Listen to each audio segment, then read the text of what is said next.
Today's DAF is DAF Tzadi Zayin. We are at the 2 dots on the 4th line. We had left off yesterday with a suggestion that the machlokas between Rabbi Yehuda and Reb Meir that we saw in the Brisa as to whether on Shabbos when you find tefillin out in the open, the Mishnah says you can wear it zug zug. So Reb Meir says that it doesn't make a difference whether they're chadashos or yeshanos.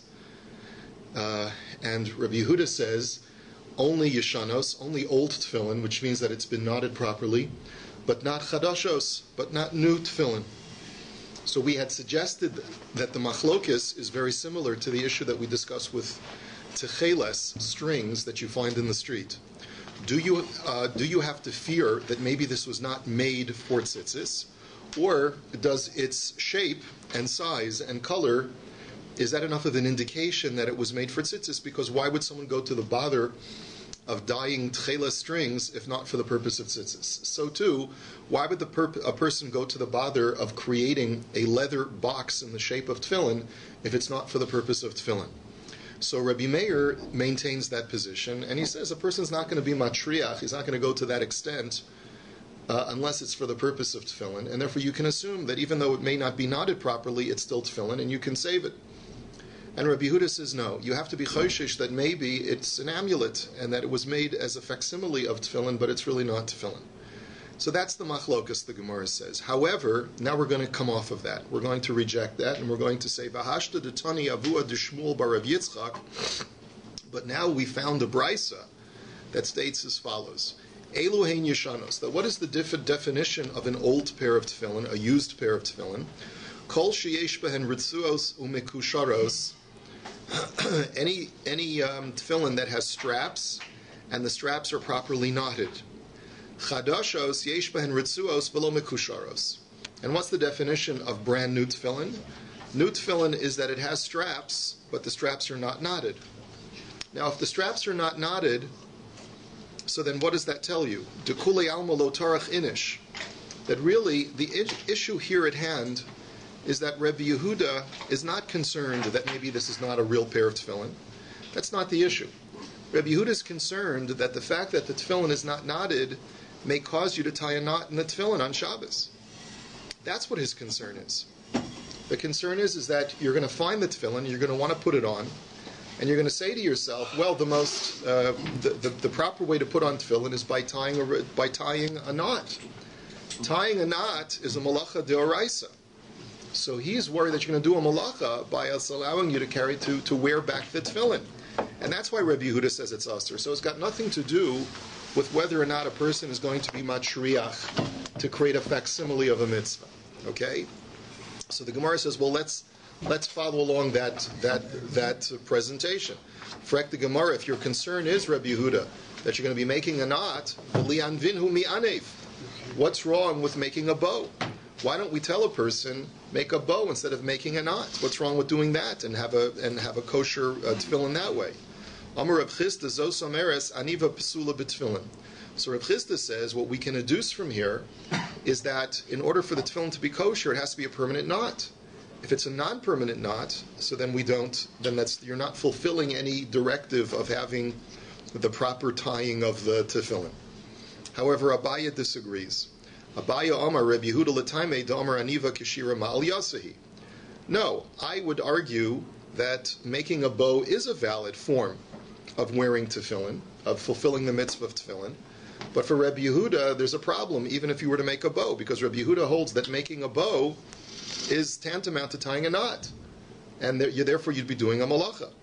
Now, where do we know this from? Because there's a machlokes in Maseches Shabbos regarding whether or not you can make a bow in a string that breaks. Here we're talking about a rope that's attached to a pail that is lowered into a well. And if the string breaks, Rabbi Yehuda says you're not even allowed to tie a bow to connect the string so that you can draw water. So you see that Rabbi Yehuda holds that even making a temporary bow is considered to be kashira. So the Gemara says, Taima daniva kashira mal yasahi halav hachi anivlahu. So you mean to tell me, says the Gemara, that according to you, Abaye, making a bow is a fulfillment of the mitzvah of tefillin, and the only problem here is that making a bow is doing a malacha? Is that what you're suggesting? The Ha'amar Rav Yehuda Berei de Rav Shmuel Bar Shilas Mishmei de Rav Kesher Shel Tefillin Halacha LaMoshe Misinayu. But we know that it's a Mosaic oral tradition that you have to have specific kinds of knots in order to fulfill the mitzvah of tefillin. So how can you tell me that making a bow, which presumably is not the same as making these knots, is a fulfillment of the mitzvah? And V'amar Rav Nachman V'no Yehen Labar. And Rav Nachman clarified that the knots have to be facing outwards so that people can see them. And as Rashi points out, you need to have 3 letters that are on the tefillin. You need a shin that's pushed out, protruding from the cube of the tefillin itself. You need to have a dalid, which is the kesher that's behind your head. And you need to have the yud, which is the small knot that is on the tefillin shel yad, which spells the name Shakai, which spells God's name. It's a halacha l'Moshe Misina. So even if making a bow was not a problem on Shabbos, how could you fulfill the mitzvah of tefillin by making bows instead of making these requisite knots? So the Gemara answers, "Da'anav lahu ke'ein kashira didu." There is a way, says the Gemara, because there is a way that you can figure out to make a non-permanent knot and still spell out the letters Dalet and Yud. Don't ask me how. I was never in the Boy Scouts, but there probably is a way to do it. Okay. Amar Rav Chisda Amar Rav, halokeach tefillin mimisha eino mumche. Here we have a fascinating discussion. Here you have a case of a person who is a retailer, and he's buying tefillin from a wholesaler, and the wholesaler himself gets the tefillin from the sofrim. He himself is not an expert sofer. He's a tefillin wholesaler. And this is maisin b'chol yom. A retailer buys a whole bunch of tefillin from a middleman who gets the tefillin from Eretz Yisrael. And the retailer has a Judaica store and he wants to sell the tefillin. And the retailer feels that he has a sense of achrayus, he has a responsibility to make sure that the tefillin that he's selling are kosher. So how does he verify? The wholesaler that he's getting them from is not the sofer, and the wholesaler doesn't even know whether the tefillin are kosher. So what is he supposed to do? So bodek shtaim shel yad ve'echas shel rosh, or shtaim shel rosh ve'echas shel yad. So the retailer, before he sells them, he's got a whole shipment of tefillin. He's got to check 3 tefillins, 3 tefillin boxes, either 2 shel yads and 1 shel rosh, or 2 shel roshes and 1 shel yad. And once you check 3 and they're kosher, then you can assume that all the tefillin that you've gotten in the shipment is kosher. By the way, we do this in the kashrus industry as well, right? How do we do this? If, let's say, you want to make sure that a shipment of lettuce is not infested, so you take a crate of lettuce and you check 3 heads, and if the 3 heads are clean, that establishes a chazaka for the entire shipment, and you don't have to check the rest. That's what all kashrus agencies rely on today, because otherwise it would be impossible. It would be too labor intensive to check every single vegetable. Okay, so the Gemara now says, Monafshach. I don't understand why it's necessary to check dafka 2 shel yads and 1 shel rosh, or 2 shel roshes and 1 shel yad. Imichad gavra kazavin livdok o shalosh shel yad o shalosh shel rosh. If the wholesaler is getting all the tefillin from one sofer, so therefore by checking 3 you're covering all the rest, so then why dafka does it have to be a mix and match? Why does it have to be some shel yad and some shel rosh? Check all 3 of the shel rosh, or all 3 that are shel yad. And imi traits lasa gavrizavin kol chad v'chad liboy bedika. And if the wholesaler is getting it from multiple sofrim, then checking 3 should not be sufficient, because you'd have to check each and every tefillin because they come from multiple different sofrim. Just because one sofer is kosher doesn't mean that the other sofer is going to be kosher. So the Gemara says, La'olam michad gavrizavin u'ba'inam demismichi b'shal yad v'shal rosh. So the Gemara says, no, the wholesaler is getting all the tefillin from one sofer. Why do you need to check some shel yad and some shel rosh? Because the manufacture is different of the shel yad and the shel rosh. The shel rosh is really 4 batim, and the shel yad is 1 bias. So you have to know that the guy knows how to manufacture the batim correctly. And you have to check the parshios. The parshios are written differently. On the shel rosh, it's 4 separate parshios, 4 separate pieces of parchment. And on the shel yad, it's all in one scroll. So you have to make sure that the guy knows what he's doing. So the Gemara says, Eini, is this really so? V'hatani Rabba bar Shmuel b'tfilin bodek shalosh shel yad v'shel rosh. The Brisa seems to imply that it's either or. My love, o shalosh shel yad o shalosh shel rosh. Doesn't the Brisa mean that you can either check 3 shel roshes or 3 shel yads? You don't have to mix them. The Gemara says lo shalosh. No, what the Brisa means is that you have to check 3 in total. Mehen shel yad, mehen shel rosh. Some of which have to be shel yads, and some of which have to be shel roshes. So either 2 shel yads and 1 shel rosh, or 2 shel roshes and 1 shel yad. So frek the Gemara v'hatani Rav Kahana batfilin bodek shtaim shel yad v'shel rosh. But what about the Brisa of Rav Kahana? His Brisa says that when it comes to tefillin, you just have to check two boxes. You don't have to check 3. So why not? If it takes 3 to establish a chazaka, why shouldn't you have to check 3? Hamani Rebbe da'amar bitrei zimni havi chazaka. The answer is that Brisa goes according to Rabbi, who argues with the whole issue of chazaka. According to Rabbi, you establish a chazaka with 2 times, not with 3 times. Now the case of Rabbi is quite interesting. The case of Rabbi is by a katlanis. What is a katlanis? It's a woman whose husbands die. We call her like a black widow, right? And the question is, how many husbands have to die before she establishes a chazak of being a katlanis to prohibit her from getting married again? So there's a machlokas in the Gemara. The Chachamim say if 3 husbands die, and Rebbe say if only 2 husbands die, she's established as a katlanis. And there's an interesting story. The Gemara says it was a machlokas, Abai and Rava. And Rava held that there's a chazaka, you need, in order to establish a chazaka, it's only 2 times for a katlanis. And Abai says, no, it's 3 times. And there was a beautiful woman whose name was Choma, and 2 of her husbands had died. And Rava said, don't go near her. She's already established a chazaka as a katlanis. Abai said, what are you talking about? You need 3 times. So Abai married her, and then he died. So anyway, so that's the story. So let that be a cautionary tale. Anyway, so the Gemara says, so you see that according to Rebbe, it's only 2 times that you need to establish, and that's why he says only check 2 pairs of tefillin. So frek the Gemara, Rebbe, ema seifa. But if it's going according to Rebbe that 2 times establishes a chazaka, look at that second part of that brisa. V'chein b'tzeves hasheni, v'chein b'tzeves hashlishi. And the same thing is true with the second bundle, and the same thing is true with the third bundle. It seems like the brisa is describing that if you get 3 different cargo shipments of tefillin, check 2 from the first shipment, 2 from the second shipment, and 2 from the third shipment. But that seems to contradict it. If 2 establishes a chazaka, then just check 2 from the first and 2 from the second, and then you've established chazaka that all the shipments are okay. The Rebbe shlishimi islay. According to Rebbe, why would you have to check the third shipment? And for the Gemara, Moda Rebbe bitzavasim demitreit lasa gavrizav. And the answer is that when it comes to 3 separate bundles of tefillin, Rebbe would tell you they were written by different sofrim. And since they're written for a different sofrim, you have to check each and every shipment. So frek the Gemara, ihachi afilu revi'i nami v'afilu chamishi nami. Then why do you stop only with 3? You'd have to check every single shipment or every single box that comes in of tefillin. The Gemara says, "Inachinami v'hayde katani shlishi la'afuke mechazake u'lolam afilu revi'i v'chamishi nami." The Gemara says, you're right. When Rebbe says you got to check the third box or the third bundle, he doesn't mean to say you only have to check the third box. What he's telling you is don't think that just because you've established the chazaka with the first 2 boxes, you can stop there. You have to check the third box, but it's sort of third box, etc. Third box and 4th box and 5th box and so forth.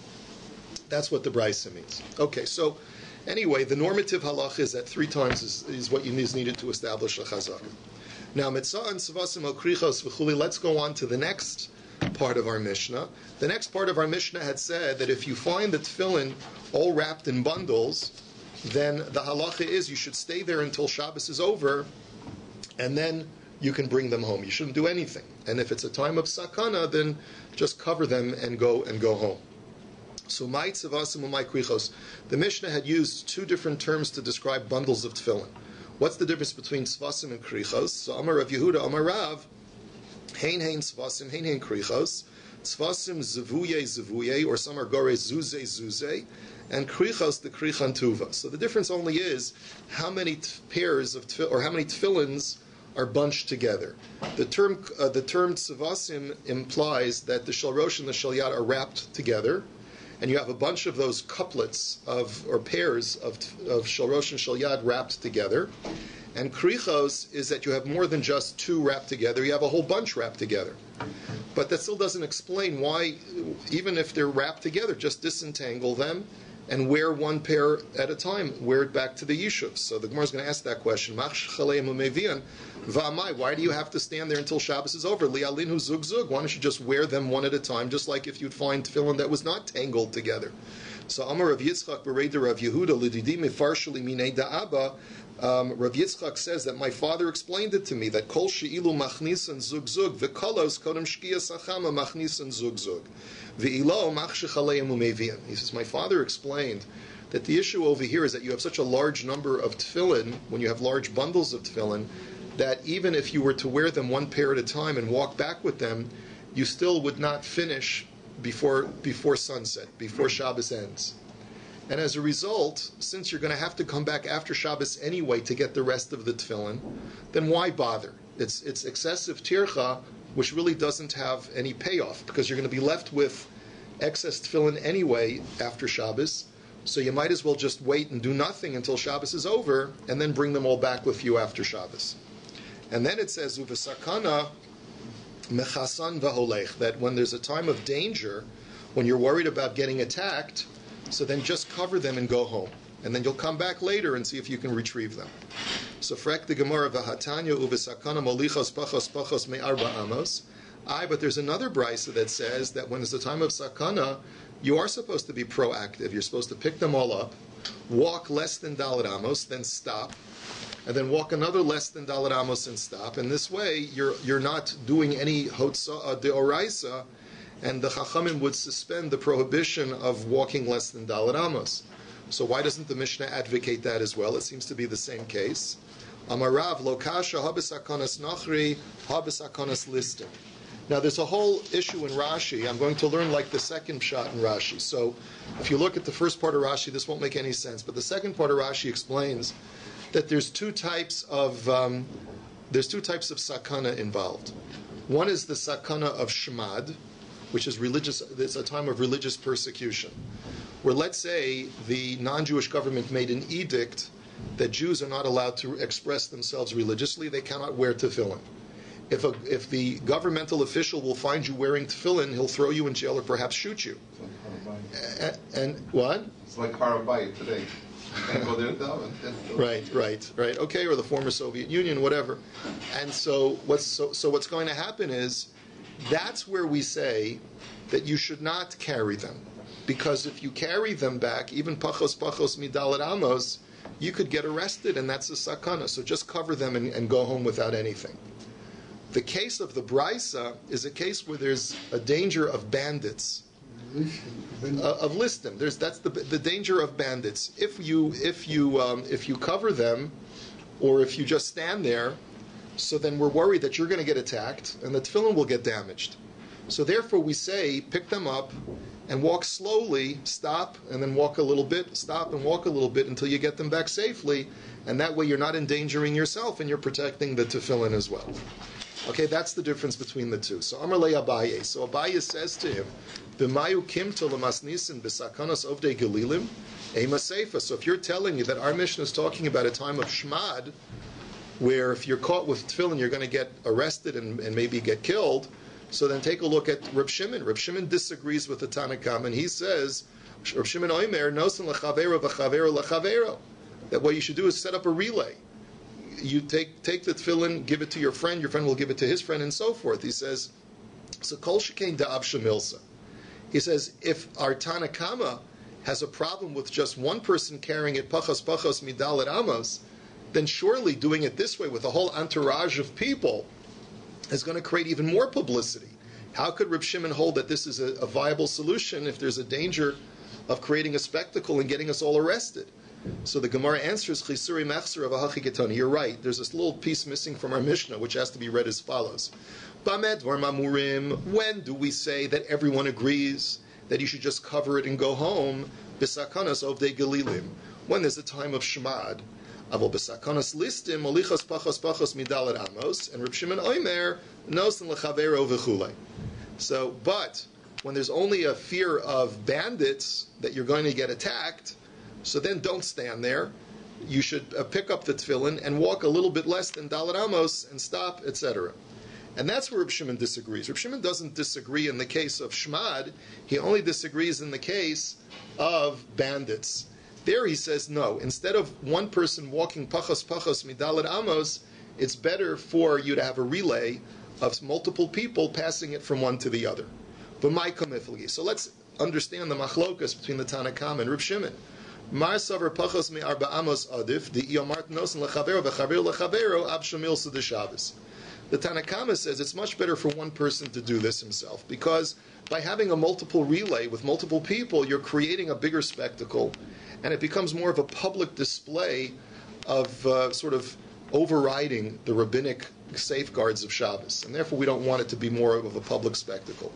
Umar savar nosen lechavero adif, the iyomart molichan pachos me arba amos, zinin de lavadaite ve'asu lasiyinu arba amos b'rishus harabim.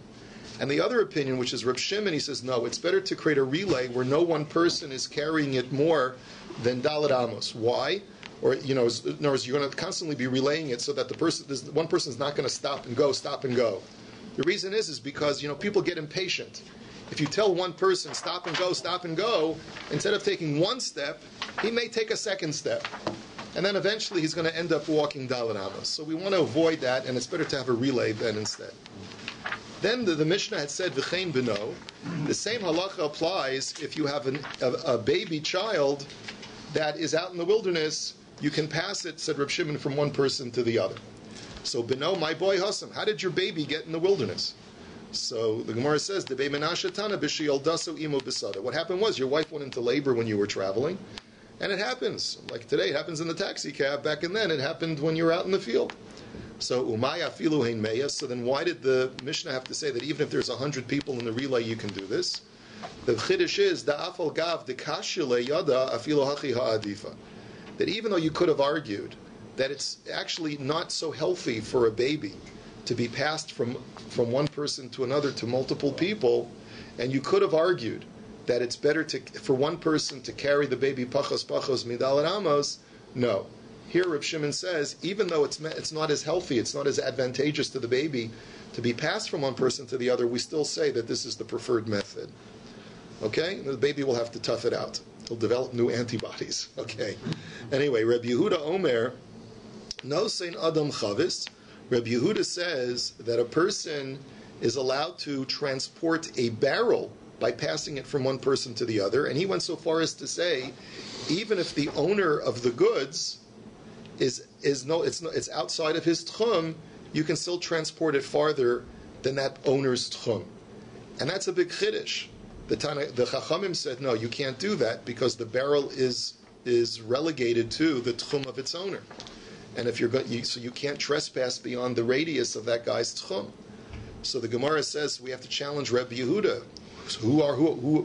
When do we ever see that you can argue with the Tanna Kama? V'lesli l'Reb Yehuda had nan habehema v'hakelim karagle habeolim. Doesn't Reb Yehuda hold like the Stam Mishnah, which says that both animals and inanimate objects are confined to the tuchum of their owner? So how can Reb Yehuda argue with that? Amar Reish Lakish mishum Levi Saba hacha b'mayaskinan be'me'aran mechavis lechavis. So the answer is that we're not talking about where you're transporting the actual original barrel. We're talking about a beverage. That's one thing that Gemara is going to clarify. We're talking about a beverage, and the beverage is being transferred from one barrel to another. So therefore, the original barrel that belongs to the owner is not being removed beyond its tchum. Only the beverage is being transferred or going beyond the tchum, but it's being put into another vessel, and this new vessel is not confined by the tchum of the original owner. So now why does that help? So the Gemara explains. Rabbi Yehuda is of the opinion that water is not confined to the tchum of its owner because water has no substance, in a sense that it's not considered to be important. Now, where did Rabbi Yehuda say this? Rabbi Yehuda poter b'mayim mipnei she'ein b'hem mamish. So, Rabbi Yehuda is talking about a case. The Mishnah had said that, let's say, multiple women are baking bread, and one woman says, I'll bring the flour, and the other woman says, I'll bring the water. The only problem is that they meet at a mutual place where they're both allowed to go, but they both have separate tchumen. Let's say one woman came from the west, and the other woman came from the east, and they meet in the middle where their tchumen intersect. But so the Chachamim say that because the dough that they make is a combination of both this woman from the east and this woman from the west, when Shabbos comes in, the bread or the dough that they made is confined to remaining within that intersected area. It can't go to that woman's tchum and it can't go to this woman's tchum, because the bread is a combination of both of their items. And that's where Rabbi Yehuda disagrees. Rabbi Yehuda says no. You can bring the bread to the tchum of the woman who contributed the flour, because the water, it got totally absorbed into the dough. It's no longer, so to speak, here. It's no longer distinctly here, and therefore you don't reckon with the tchum of the woman who provided the water. So presumably, water, because it's not considered to be significant, is not confined by the original tchum of its owner.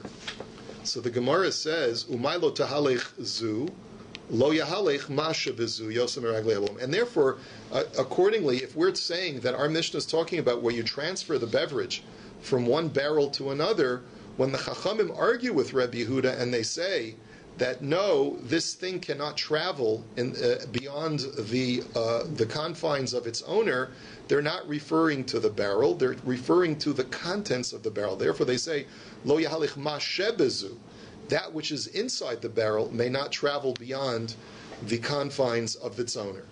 So the Gemara says, but wait a minute. You're comparing this to the case of where one woman provides the water, one woman provides the flour. Eimar deshamas le Rabbi Yehuda heicha de belian beisa, but heicha de isnu beinayu mishamas le. 1 second. Only in that case does Rabbi Yehuda say that the woman who provided the water, her tchum does not have to be reckoned with, because the water is completely absorbed into the dough. It's no longer recognizable. It's no longer distinct and in front of us that we can point to it. But when the water or the beverage is right here in front of us and we can identify it, maybe Rabbi Yehuda would say that the beverage is confined to the tchum of its owner. And I'll prove it to you, because Hashta b'kedera amar Rabbi Yehuda lo batli be'enayhu batli. He says, when you make a soup or any kind of potted food, there Rabbi Yehuda agrees that the person who provides the water, which is a vital and identifiable ingredient of a soup or a stew, is that person's tchum is to be reckoned with.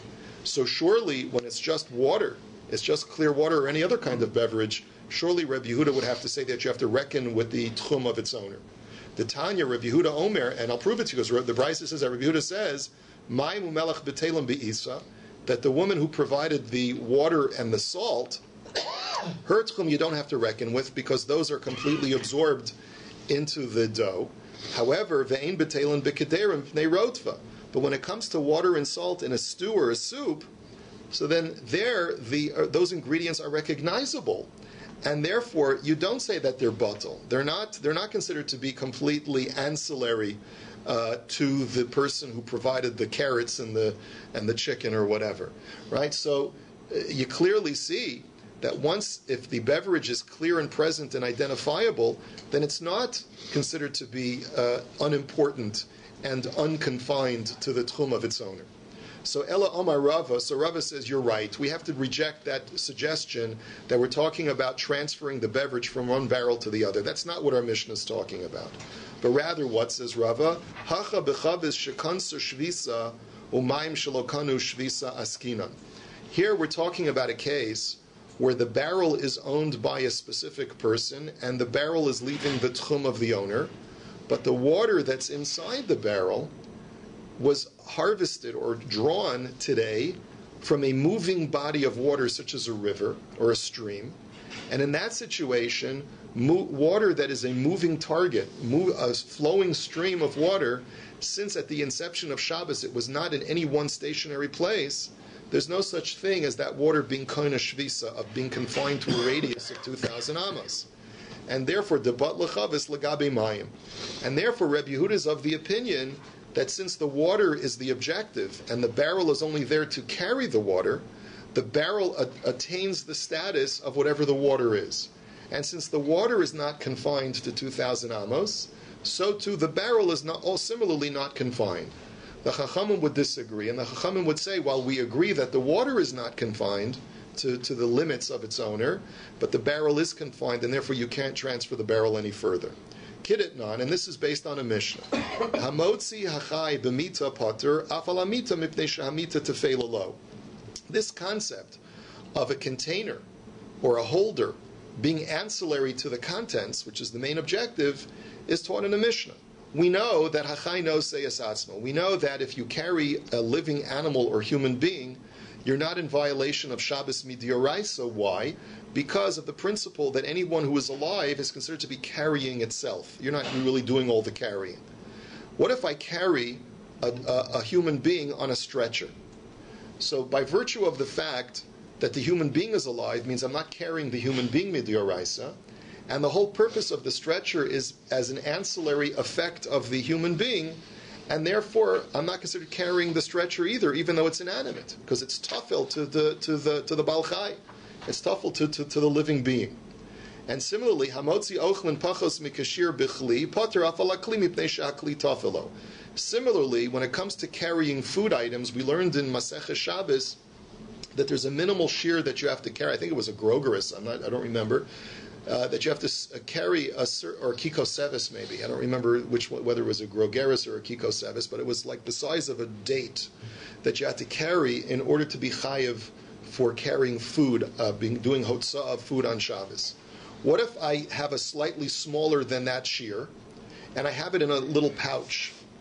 So if I was carrying the pouch by itself, I'd be chayiv for the pouch.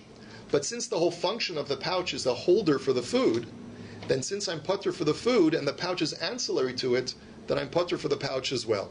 So that's the principle that we're applying, and that's what Rabbi Yehuda is relying on. Is a stretcher, would a wheelchair be the same thing as a stretcher? Yes, that's why poskim say that you're allowed to push a wheelchair on Shabbos for a chola. Right. We're only samech on this for a chola, right? So Masiv Rav Yosef. So Rav Yosef challenges this. He says Rabbi Yehuda Omer, and by the way, a walking stick as well. It's a walking stick. They say it's the poskim discuss this. So Masiv Rav Yosef, Rabbi Yehuda Omer, Bishiyara. I mean, it's not so pashut Mendel when it comes to a wheelchair, obviously, but I'm just saying. So Masiv Rav Yosef, Rabbi Yehuda Omer, Bishiyara nosein adam chavis lechavero v'chavero lechavero. But 1 second says Rav Yosef. I have a brisa that says that Rabbi Yehuda is only matir us to transport goods in a barrel when it comes to being able to provide water to a caravan of people. There, when they get stuck for Shabbos, Rabbi Yehuda has a special dispensation because you're dealing with a group of people. B'shiyara in, shalo b'shiyara lo. You see that this heter of transferring goods outside of their tchum for Rabbi Yehuda only works when it's a caravan of people, but not for one single individual. So the Gemara says, Ela Amar of Yosef, Kitna Nami, B'masnisin B'shiyaratanan. You're right, our mission is also giving a special heter for a stranded caravan of people. That's where Rabbi Yehuda is prepared to give his heter. But if it's tam for a guy who wants a drink of water and he's at the comfort of his home, so then we're not going to provide this heter, even according to Rabbi Yehuda. Abaya Amar, but Abaya has a different answer. Abaya says no. B'shiyara afilu chavish shekansa shvisa u'mayim shekanu shvisa. Shalo b'shiyara chavish shekansa shvisa u'mayim shelo kanu shvisa. He says that the heter for a caravan is even to use water that was stagnant at the inception of Shabbos, and therefore it was kanu shvisa. It acquired a confinement of 2,000 amos. There, Rabbi Yehuda says we give you a special heter to even go beyond the 2,000 amos of the water in order to get it to this stranded caravan. Our Mishnah, however, is talking about where you don't have a stranded caravan, but Rabbi Yehuda still gives you the heter. Why? Because you're dealing with water that was not kona shvisa, that was flowing water, moving water at the time of the inception of Shabbos. Rav Ashi Amar, so Rav Ashi says, I'll give you a totally different answer. You know why Rabbi Yehuda says it's okay to go beyond the tchum of the object, of the barrel? Because we're not talking about water or a barrel that is owned by any individual. It's hefker. and therefore hefker items do not acquire shvisa. They're not koine shvisa. You're only an inanimate object is only koine shvisa if it's owned by a person, and then we say it's confined by its owner. But if it's ownerless, then it's not confined at all. Oman Amrulo. So who are the Chachamim that disagree with Rabbi Yehuda? That's Rabbi Yochanan ben Nurihi. The Amar Cheptze Hefker Konin Shvisa. They say that objects even that are ownerless are still Konin Shvisa and are confined to their 2,000 amos from wherever they were at the inception of Shabbos. Umaylo Tahalich Zu Yosem Eragli Haba'olim. So then, but the language doesn't work then. What does Rabbi Yochanan ben Nuri mean when he says that they can't go beyond the legs of their owner? If you're telling me that they're ownerless, so what does it mean beyond the legs of their owner? Lo ya'alchu elu yoser mikelim she'esh lahem ba'olim. What he means to say is that even though this barrel is ownerless, it cannot go beyond the 2,000 amos, just as if it was owned by someone, and it would be similarly confined. That's all Rabbi Yochanan ben Nuri means. Let's go on to the next Mishnah because we're running out of time. The Mishnah now shifts gears, and we're going back to the law of readings of Hotza'ah. And again, we're actually ending up back to Masechah Shabbos more and more as we get to the end of Eruvin. Hayakore b'sefer al ha'iskofa b'niskalgel hasefer miyado.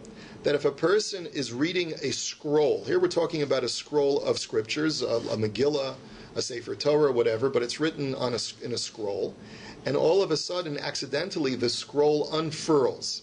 You're still holding on to one end, but because you're at the edge of a Rishus Harabim, the rest of the scroll unfurls and rolls out into Rishus Harabim.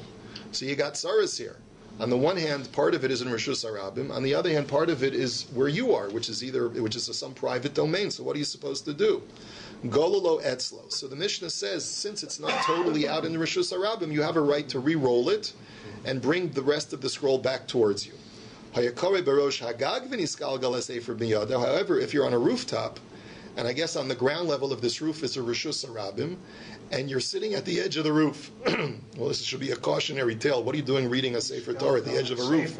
Doesn't sound like a nice thing to do in the first place. But anyway, you drop one end of the scroll, and it unfurls, and unfurls now going down vertically down to the ground. So then, if the end of the scroll still remains above 10 tfachim, so it's not in a Rishus Harabim, then you can roll it back up. However, if, however, it already has, the end of the scroll has dipped below 10 tfachim, so then you cannot bring it back up to the roof, and you have to leave it there for the rest of Shabbos. But in order to show proper kavod to scriptures, you should turn it over so that the letters are facing downwards, so that they shouldn't be exposed to the elements, okay? And it shouldn't be a bizayon that people should see that a Sefer Torah or a Megillah is unfurled. So now the Gemara says, Rabbi Yehuda Omer, afilo ein masulak min haaretz ela k'malei. He says, no, I hold that even if it's below 10 tfachim, as long as it's not touching the ground, it can even be like a hair's breadth above the ground, then you can still pull it up. And gololo, then you can still roll it up. And Reb Shimon Omer, afilu ba'aretz atzmo gololo etzlo, shein lecha davar mishum shvus omer bifnei kisvei hakodesh. And Reb Shimon is the most liberal, and of course we'll have to analyze this tomorrow. He says that even if it's touching the ground and it's unfurled onto the ground, you can still pull it back up, because there is no, since there's only rabbinic prohibition to begin with, since you're holding on to one end, we always suspend rabbinic prohibitions in order to preserve the sanctity and honor of Holy Scriptures. And that's why we would let you even violate a rabbinic prohibition in order to preserve the sanctity of the Sefer Torah and bring it back up. Let's just do two more lines. So, Hai Iskofa Heichidami. The question is, when you're sitting on the threshold and the Sefer Torah escapes, unfurls and rolls into Rishus Harabim, what is the status of this threshold? So, Ilema Iskofa Rishus Hayachid V'kama Rishus Harabim. If you're going to tell me that you're sitting in a Rishus Hayachid and it unfurls into a Rishus Harabim, so V'lo Gazrin and Dilma Nafil V'asi La'asuye, why do we allow you to roll it back? Shouldn't you be worried that if we allow you to do this, then the next time the whole thing will roll out into Rishus Harabim, and you won't be holding it at all, and you're going to come to carry and transfer from Rishus Harabim to Rishus Hayachid. So Mani Reb Shimon he da'amar kol davar shu mishum shavus and omer bifnei kisvei hakodesh. So no, says the Gemara, you could say that it's a Rishus Hayachid, and the reason why we don't make this gezerah to prevent you from possibly doing Hotzah the next time is because there's no such thing as standing on a rabbinic prohibition in the face of preserving the sanctity of Holy Scripture. Now, obviously, this is problematic, because if the Reisha is Reb Shimon, then why is Reb Shimon only introduced in the second part of the Mishnah? That's what we'll discuss in Mitzvah Shem tomorrow. Have a wonderful day.